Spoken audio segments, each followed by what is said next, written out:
All right, in this video we're going to talk about a drill with this club under your left heel that keeps you from popping up onto your toes, getting your hips to come forward, and standing up out of your posture. So what we're going to do, very common question I get is, how can I stay in my posture? I'm going to hit a 7-iron here. I have an 8-iron under my left ankle. And all I've done there is I've just set it to where the face of the club is under my left heel, kind of on this part of my heel. And when I step on it, because of the loft of the club, this shaft is up in the air.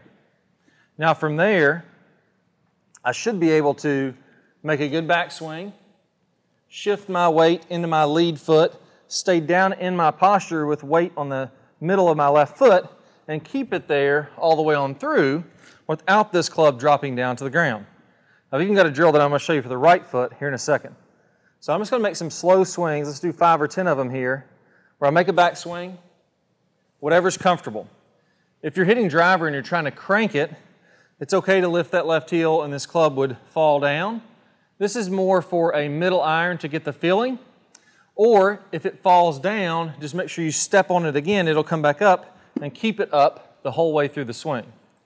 So I'm okay with lifting the left heel in the backswing, but for this drill you don't have to worry about that. It's a little half backswing even. From there, I'm getting my weight to my left side. Look how my knee pops out a little bit. I get my really flexed into the ground. I'm flexing into there where I can stay in my posture. Then I'm driving through the shot, keeping my chest down, my body down the whole way. My chest feeling it's covering over the ball. And that way I can stay in the posture the whole way through. And again, if I do that correctly, then we're going to see the club stays in the air the whole time. There we go, nice little 7-iron. And even for that swing, because I stayed in my posture so well, that one flew 189 yards, which is very long for a 7-iron, even though I felt like I didn't really go at it that hard. I didn't make this huge backswing. I just got loaded up well and transferred the energy through the ball. Now another little drill I like is if we turn this into the right side, you go this way. I'll turn it out a little bit more so it's not in the way of my swing. Or we could even go backwards if you want to. I like it in the front a little bit just so you can see it. But if I start to pop the hips forward and raise up to my toes, you'll see how that right heel comes out of there too. So I'll do it this way just so it's out of the way of my swing. I'm stepping on this club. And for here, you can even use, an 8-iron, a 9-iron, maybe a gap wedge. I don't like using a lob wedge. You'll see a lot of people will have a lob wedge under there. The shaft is way up and down. Well, the only problem is there, my heel has come so far off the ground to get that club to drop. If you're just lifting it a little bit, you may not even notice. So from here, it's a little bit different. I turn into it. I want this to stay up. Weight's on the inside of my right foot, so it feels like it's all the way on the inside of my right foot. I'm turning in to the right side of my body. As I start my weight down, when my hands are about halfway down, this is going to stay on the ground. So I don't want to be popping up out of my posture when I start my downswing and this thing comes off the ground or comes down, drops to the ground. I'm going to stay in it. Then from there, I do want it to fall down as I finish my swing. So it should look something like this if I go in slow motion. Back swing, a good load in the right side, squatted down, it's still up in the air. And then from there, I'm letting it release and this right heel comes all the way off the turf. So don't try to keep your heel on the ground, even through impact. Tour average would be about 1 inch off the ground. That should almost be on the ground by the time you make impact. I don't want to see somebody trying to do this. I did that for years, and it kept me on my backside, had me almost drop kicking the ball a little bit, hitting behind it. I've got to get through that ball. I've got to let that club drop as I get through the ball and have extension through the golf ball toward the target. So that will look something like this if I go in slow motion. Good turn. Here, then it's coming down, I'm extending through it. So just don't want to get the drop early on this right foot. Get the spacing a hair different. All right, here we go, ready to roll.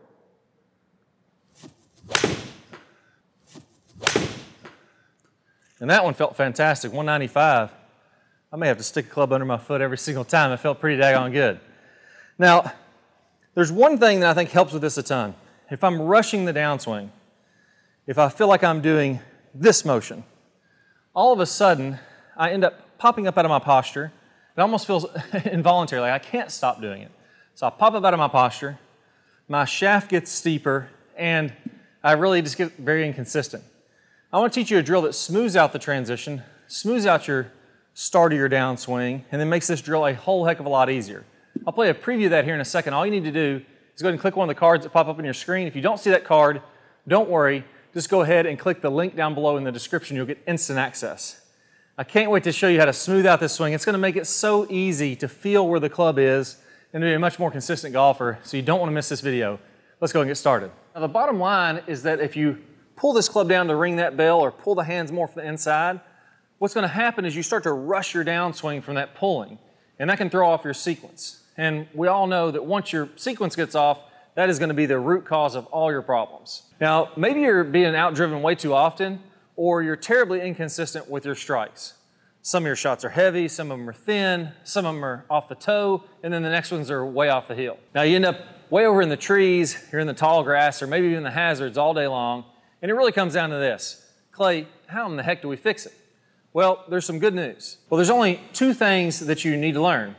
First, you need to learn to shallow the club rather than pulling the hands down and getting the shaft in this steep position. You see, there's another way that the pros do this, and once you start to get that club on this shallower plane, more from the inside, then you pair that up with the right way to square the club face. And once you put these two things together, everything starts to fit in your swing. Now your buddies will start to get a little bit jealous because you'll start hitting solid, longer drives, time after time, and round after round. Now I'm going to teach you this right now in what I call the E-slot technique. Let's walk through exactly how to do it. So here's what I want you to do. Go ahead and take a swing to the top and get in a really good position. I want you to feel like your weight is mostly shifted to your right side and that your hips and shoulders are nice and free. I don't want to be locked up here.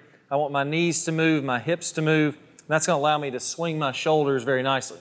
Now, one thing that most people get wrong when they swing to the top is they don't get this tilt away from the target. So instead of being straight up and down or leaning to the left, I want to be slightly tilted away in what I call the stable fluid spine in my top speed golf system.